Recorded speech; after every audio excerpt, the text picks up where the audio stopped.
Alright mga guys, no? So, meron tayo ngayon gagawin na ito. Isang Fuji Denso yan. Side by side inverter. So, ngayon, step by step tayo ngayon, no? Tatanggalin ko muna yung bulb niya. Yung access bulb. Okay? Ito na, oh. So, kung makikita nyo, tinatanggal ko na yung ano niya ng kanyang factory access niya. So ayan, pinapasingaw ko na ngayon yan mga guys. So ayan, may sumisingaw siya. May sumisingaw na refrigerant. So ang problema nito mga guys, umaandar lang siya pero di lumalamig. So yung binuksan ko nga yung bulb niya, yung pinaka-access bulb niya, may sumingaw siya, marami. So, ibig sabihin, i-reprocess natin to mga guys. Ayan, oh. So, ayan. So, ayan, oh. So, ngayon, lalagyan ko na, mga kamaster, ng access bulb. Kasi dyan tayo maglalagay ng refrigerant at magbabacuum. So, ngayon, ayan, oh, so nilalagyan na natin ng harang na yero. Kasi lalagyan natin ng access bulb. So ayan, nire-ready na natin mga kamaster. Ayan.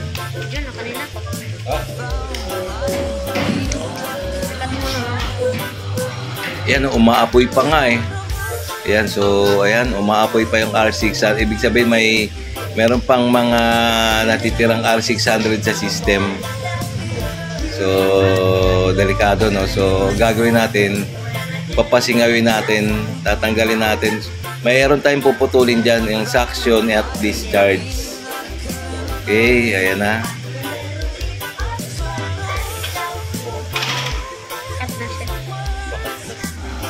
So, meron pa talaga. So, ayan. Okay. So, ayan. Bubunutin na natin yung yung dating factory pipe, factory tube. Bubunutin na muna natin kasi maglalagay tayo ng access valve.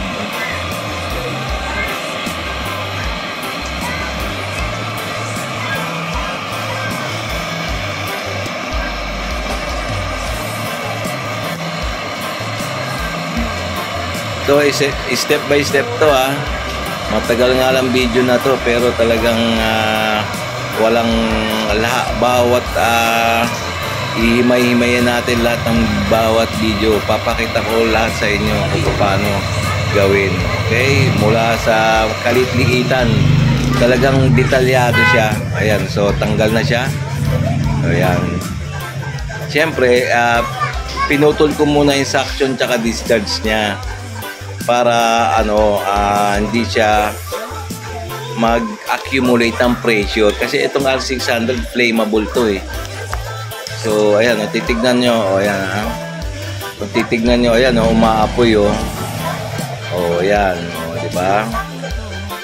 Ayan, oh, umaapoy siya, ayan. So ayan, oh, ayan, ibig sabihin may pressure pa siya. Ayan, oh. Okay, R600 siya.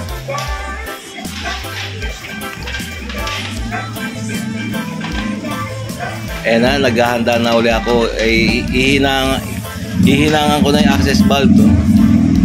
Ayan. So, pinutol ko na yung suction tsaka discharge, ha, para hindi tayo sumabog.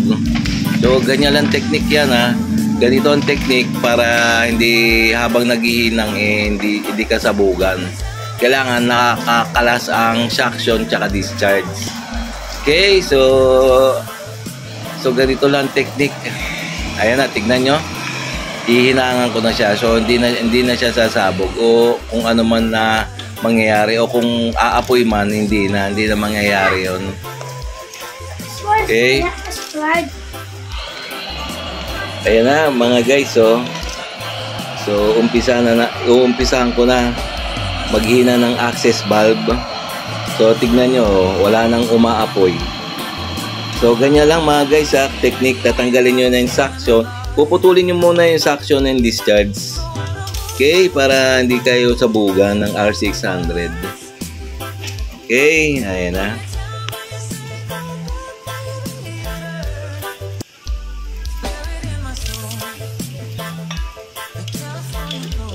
Ayan na, hihinangan uli natin para sure ball.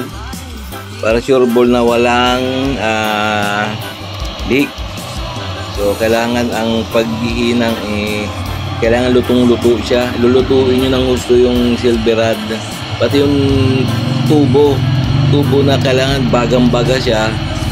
Bagang-baga talaga siya para talagang dikit na dikit siya. Ganon paghihinang mga kamaster. Ayan.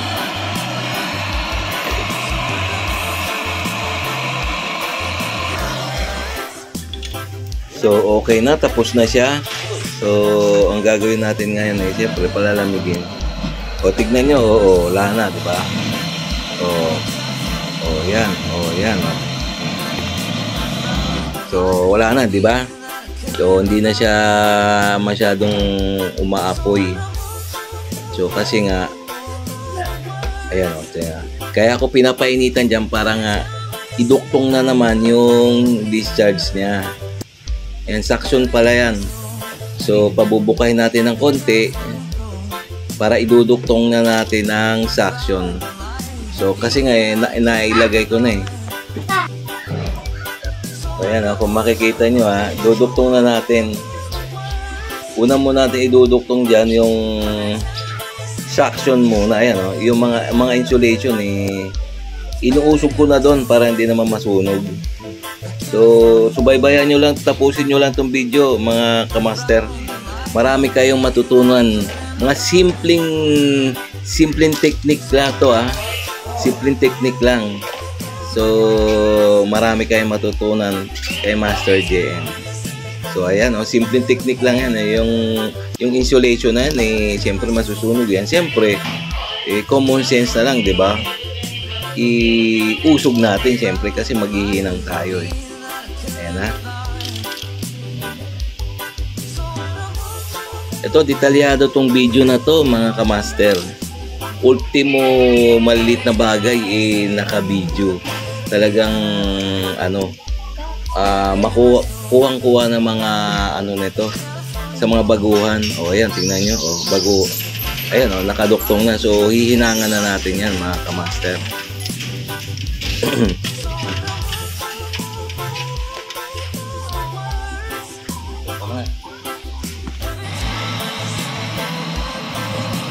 Ayan, kung titignan nyo, inihinang ko na ang suction. Siyempre, unahin muna natin ang suction line. So, okay. Ayan na.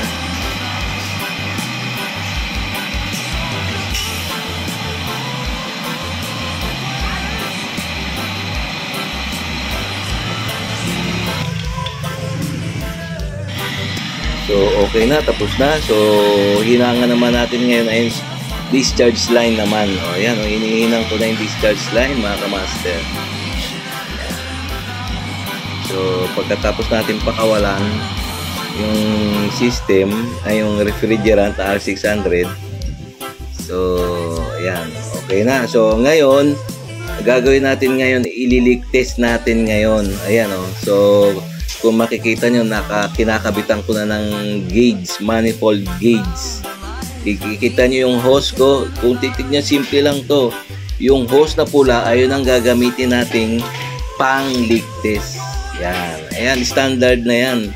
Kulay pulang hose para hindi tayo malilito. Okay, yan mayroon access valve. So, nakakabit na ang manifold gauge. So, ililik test na natin yan. So, tignan nyo. Ayan, oops. Yan, kung makikita nyo yung bilog na yon, compressor. Ang taas na kagad, ang bilis. Diba? Yung bilog na yon, na compressor, ay ang ginagawa nating nitrogen. Kumbaga high pressure air yun So, ayan ayan, so kung makikita nyo, chine-check ko bawat tubo. Yan, so magli-leak test na tayo, mga kamaster. Ayan. yan. Lahat ng pwedeng suspect na pagdadaanan ng butas o ng refrigerant dapat ililigtas natin. So ginamit natin yung panligtas diyan yung high pressure galing sa compressor din. May dala akong compressor ng refrigerator. Ang ginagamit ko matagal na. Ginagawa ko nitrogen.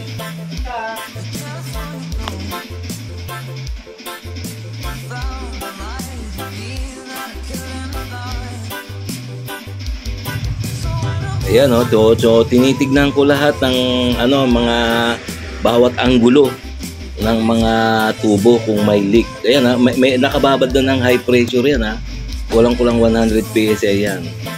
So kung titignan nyo, ayan So tinitignan ko lahat ng kasulok-sulukan na tubo kung may leak. Para sure ball. Ayan may soap suds. Tawag yan soap suds. Sabon na may tubig yan para diyan makikita kung may leak.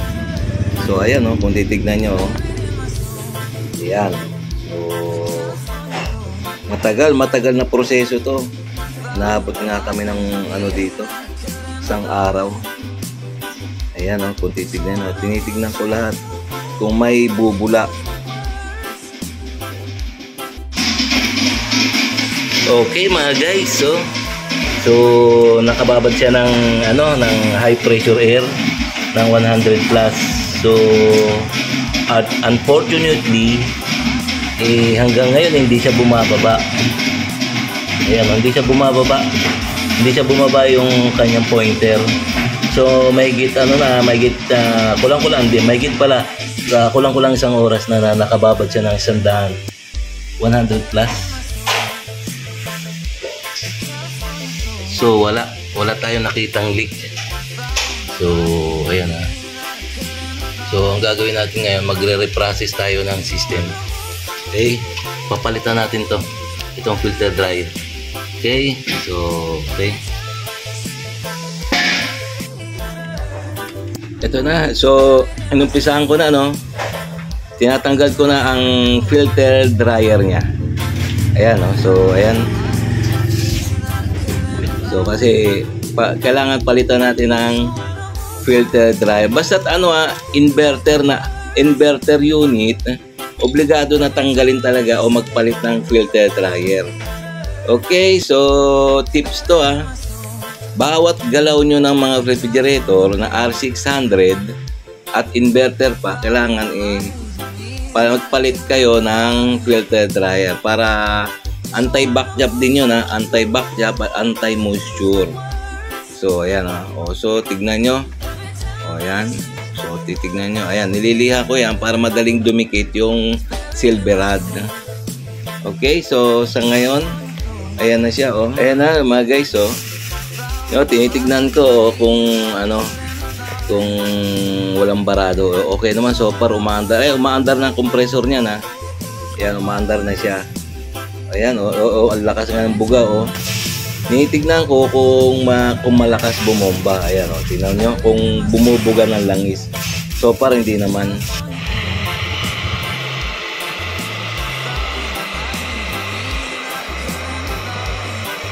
Sa ngayon ayan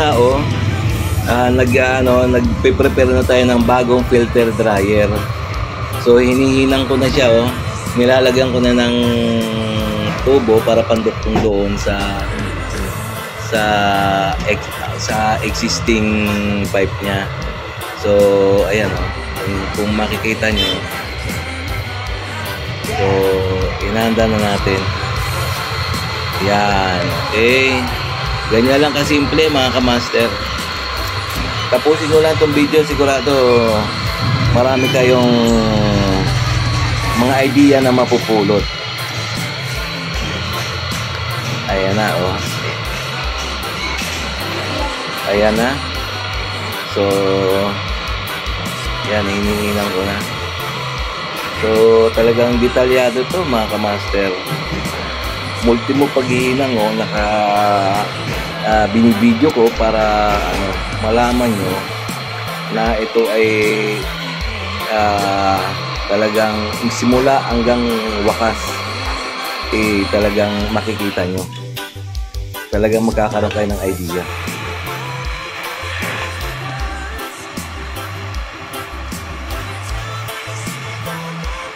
Ayan na.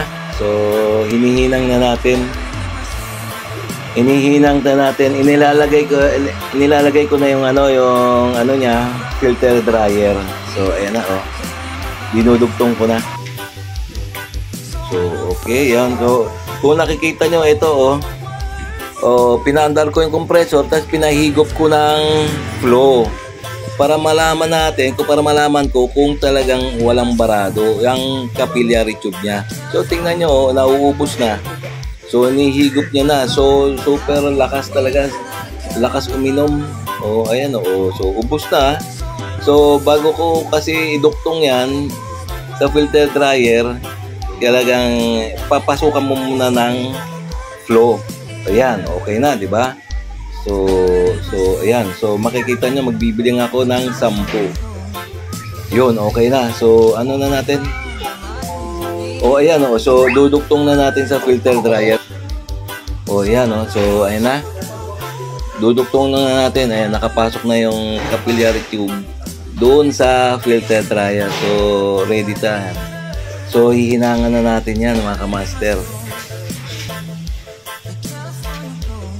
So, siyempre, suporta naman, depensa, para pag hinang di matunaw yung plastic. Yung plastic doon sa likod, yung pinaglalagay ng water, ng mga excess water ng frigidaire. So, ayan, kung makikita nyo, hinihinang ko na. Ayan, so, detalyado yan, mga kamaster. Tapusin nyo yung video na to. Alam ko, marami kayong mga idea. So kung makikita nyo ako, ayan so ililigtes uli natin to, mga kamaster. So kung makikita nyo uli, ayun, ayan, so umaandar na yung nitrogen ko. Pinapasukan ko na ng high pressure system. Ililigtes uli natin to, so talagang siguraduhan to. So siguraduhan na walang leak. So ayan, panibagong leak test na naman, tignan nyo, ayan, okay. So talaga kailangan siguraduhan to. Ayan, yung ginamit ko, ayan, compressor yan, compressor ng isang refrigerator. Ginagawa kong nitrogen. Ayan ang bilis umakyat ng pointer ng high side. So ngayon, ayan, kung titignan nyo, leak test uli. Puro leak test. Ganyan ang trabaho ni Master JM. So siguraduhan to. So leak test. So matagal talaga. Sure bulan. Kailangan kasi nga iwas aberya, iwas back job, tsaka iwas din gastos. Pag nag-back job yan, sigurado panibagong balik ka na naman. So gastos mo na yon. Siyempre gagastusan mo na yon, hindi na may-ari. So ganito lang, wag lang mainip. Kailangan sure bulan, hindi yung puro pera na lang ang iniisip nyo. Okay, mga kamaster. So ayan, ayan, so inaayos ko na yung yung capillary tube. Kaya naglagay ako ng capillary tube dyan sa filter dryer para in case na kailangan i-self vacuum, gagawin natin. So ngayon, masusi kong tinitignan lahat kung may leak. Ayan, so sa ngayon, ayan, pakakawalan na natin. So far wala naman tayo nakitang leak. Tignan nyo, umuusok-usok pa nga. Pinakawalan ko na uli yung 100 pressure PSI. So ngayon, ang gagawin natin ngayon ay magba-vacuum na. Ayan na mga kamaster, ang vacuum pump. So magba-vacuum tayo na mga 30 minutes hanggang 1 oras yan. Para sure bull na walang hangin walang hangin na pumasok o kabag, kailangan 1 oras. Sa akin 1 oras kong bina-vacuum yan para sure ball. So talagang matagal. So siguraduhan to, kamaster. Ayan, oh.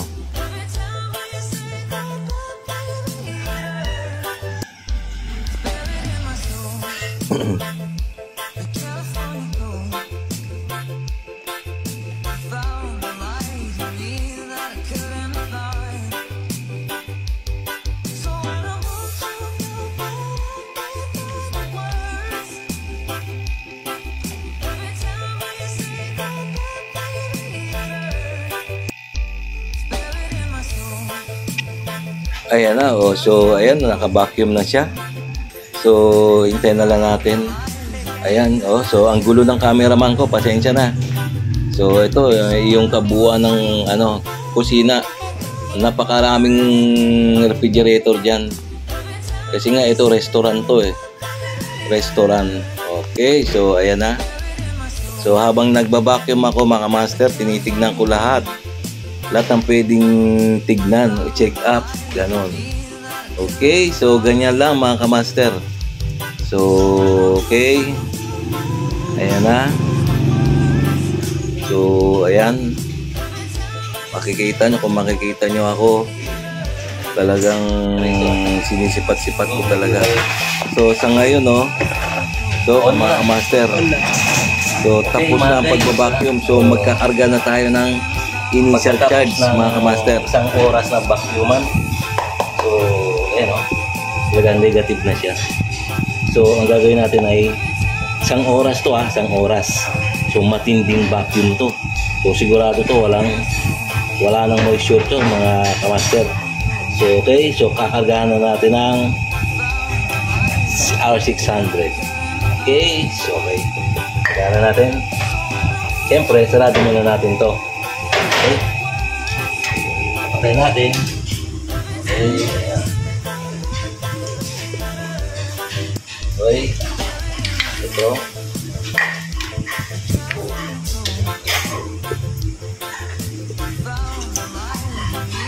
So bago ang lahat, so lagyan muna natin ito, lagyan natin, ay! Yan, sige, lalagyan natin ng flow.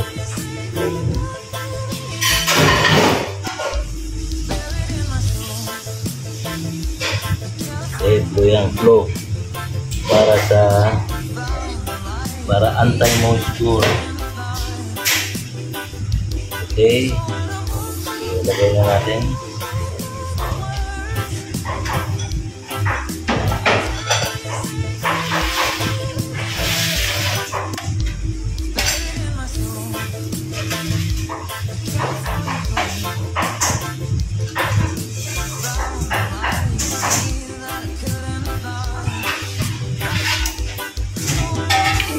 Kadang direct kinukuha pero okay.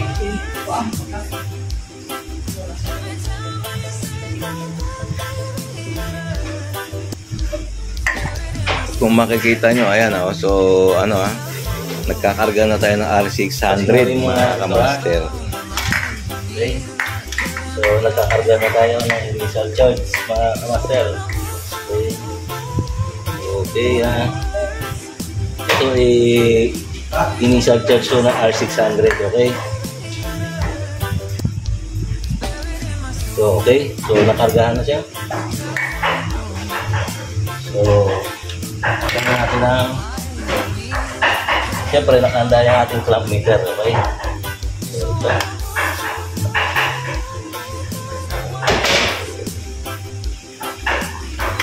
ito. Okay mga guys, ito yung kanyang inverter board. Nasa nandito siya sa itaas na bahagi ng refrigerator niya. Ito, nandito sa may tuktok sa may bubong. So nandito yung inverter board niya, inverter. Alright, okay, so ang ganda, malinis na malinis. So dito natin, akin na yung clamp meter. So dito natin tututukan ng clamp meter, okay?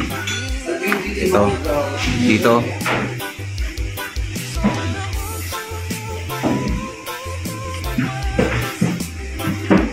So dito tayo, nandito ang line niya. So ito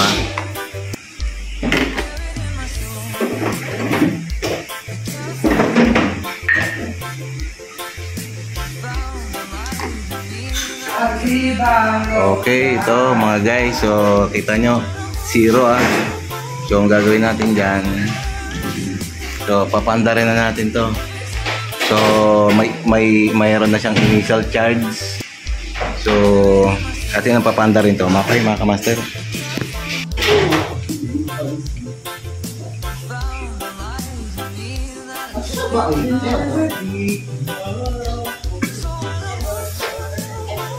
So, nakakarga na tayo mga kamaster. Okay.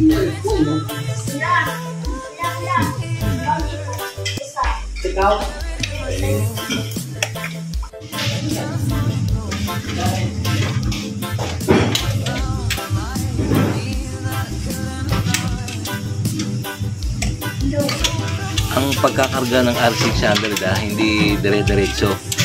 Kailangan pitik-pitik lang para hindi mabigla. Para hindi siya mabigla ang makina, yung compressor. Yan o. Tsaka isa pa, kailangan nakababad sa tubig yung ano niya, yung R600 na lata. Yan, pakunti-kunti kakargahan natin kamasa hanggang sa umabot na sa negative 1. Okay, ito mga guys, so nagkakarga na tayo. Unti-unti lang. Ito yung natin kinakargahan.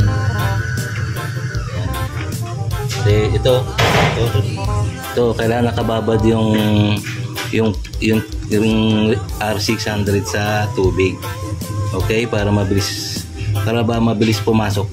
Okay, mga kamaster. Ito.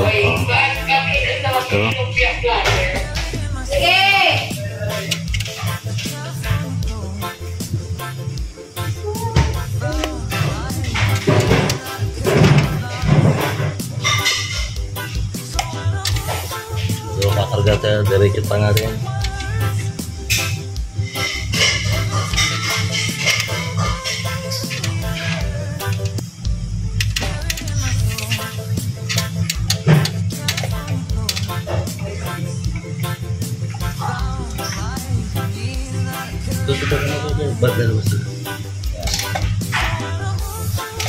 Okay mga guys, so finish na tayo. So nakargahan na natin. So kukunan na natin ang parameter reading.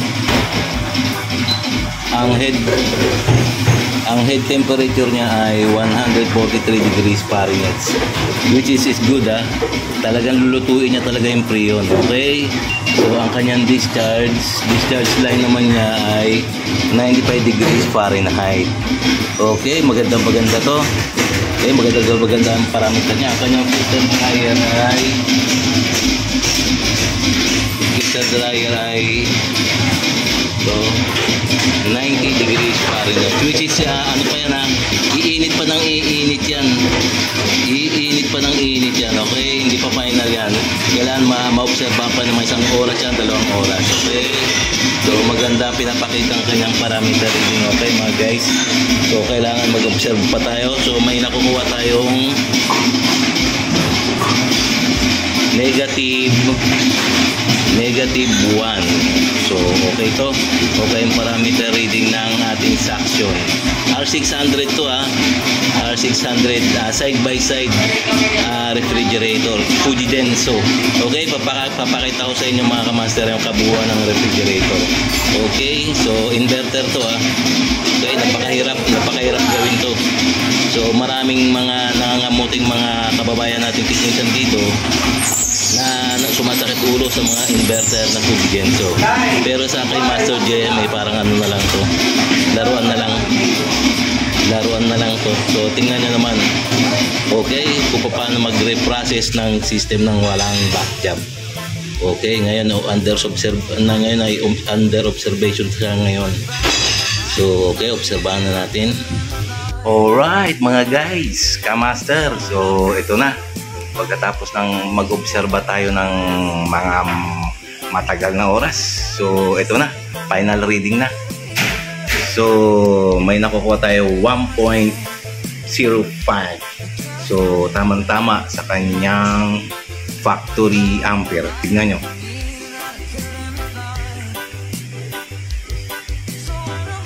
Ba, 1.5 ampere ganyan ang reprocess ng walang back jab na inverter. Okay, so amperahe actual 1.06, which is isa lang ang lamang, di ba? So okay na okay yan. So ito ang kanyang inverter board. So okay, nasa bubong siya eh. Okay, so ano na natin yan, sasarado na natin to mga kamaster. So okay na to, mainit na. Okay, sige, okay.